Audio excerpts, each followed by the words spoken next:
What a dramatic end. Treadwell misses. India win the Champions Trophy. તો કેમ છો મિત્રો? બધા ક્રિકેટ ફેન્સ માટે એક મોટી ખબર આવી ચૂકી છે. ટીમ ઇન્ડિયાએ ચેમ્પિયન ટ્રોફીની પોતાની સ્કોડ જાહેર કરી દીધી છે. ये तो लेटेस्ट न्यूज़ है. તો આવો જાણીએ આ વિડીયોમાં કોને ટીમ ઇન્ડિયામાં સ્થાન મળ્યું છે અને કોને ટીમ ઇન્ડિયામાં સ્થાન નથી મળ્યું. અને હા, ક્રિકેટને લગતી તમામ માહિતી ગુજરાતીમાં મેળવવા માટે મારી ચેનલને સબસ્ક્રાઈબ કરવાનું ના ભૂલતા. તો આવો આગળ વધીએ આ વિડીયોમાં.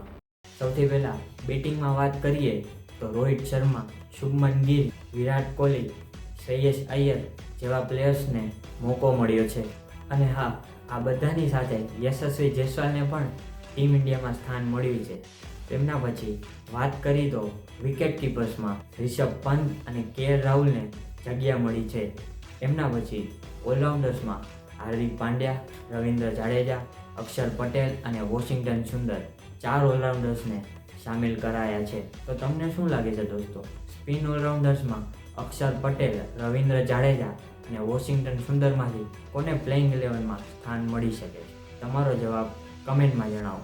અને હવે વાત કરી બોલર્સની, તો બોલર્સમાં જસપ્રીત બુમરાહ, મોહમ્મદ શમી, અર્શદીપ સિંઘ અને કુલદીપ યાદવ જેવા બોલરો ટીમમાં સામેલ કરાયા છે.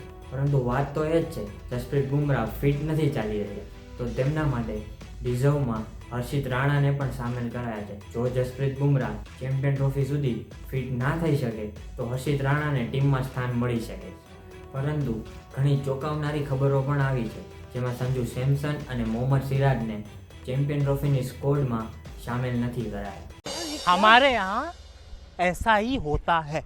સંજુ સેમસનનું પરફોર્મન્સ છેલ્લા ઘણા સમયથી સારું ચાલી રહ્યું છે, પણ તેમને ચેમ્પિયન ટ્રોફીની સ્કોડમાં જગ્યા ના મળી. ભારત આ ચેમ્પિયન ટ્રોફીમાં પણ મજબૂત ઉત્સાહ સાથે પ્રવેશ કરી રહ્યો છે. ભારતની પહેલી મેચ 20 ફેબ્રુઆરીએ બાંગ્લાદેશ સામે છે. તો ભારતને ટુર્નામેન્ટની શરૂઆત જીતથી કરવા માટે અનોખો ચાન્સ છે. તો તમને શું લાગે છે મિત્રો, ભારત 2013 પછી આ વખતે ચેમ્પિયન ટ્રોફી જીતી શકે છે? તમારો જવાબ કમેન્ટમાં જણાવો.